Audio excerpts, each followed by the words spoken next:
धम्मपद या ग्रंथाचे आपण वाचन पाहत आहोत. त्यामध्ये आपण गाथा आणि त्यांच्या कथा पाहत आहोत. आज आपण पाहणार आहोत वर्षावासामधील विशाखा आणि अन्य उपासकांची कथा. मागील पानामध्ये आपण पाहिले की उपवास हे महिन्यातून 4 वेळा येते.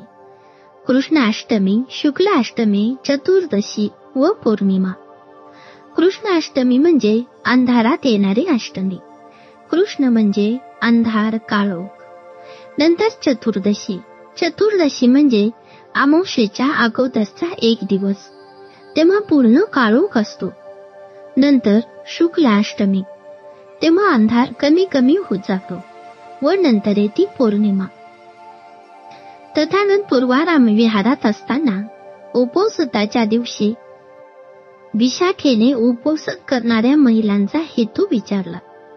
त्यापैकी काही दिव्य संपत्ती प्राप्त करण्यासाठी, काही सवतीकडून सुटका व्हावी म्हणून आणि काही पहिल्या बाळांपणात पुत्रप्राप्ती व्हावी व काही त्यांना योग्य वर प्राप्ती व्हावी म्हणून उपवास करीत होत्या.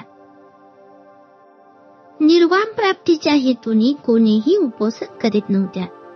ती त्या महिलांबरोबर तथागतांकडे गेली.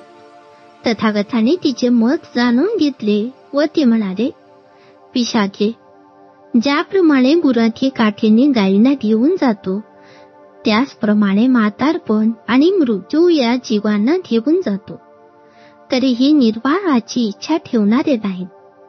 सर्व भौतिक सुखाची झाव धरून जगतात. पुढे त्यांनी उपदेश करताना एक गाथा सांगितली. त्या गाथेचा अर्थ, ज्याप्रमाणे गुराखी गुरांना दंड्याने गुराणाकडे हाकीत नेतो, त्याप्रमाणे जरा म्हणजेच म्हातारपण व मृत्यू प्राण्याच्या आयुष्याला हाकीत असतात.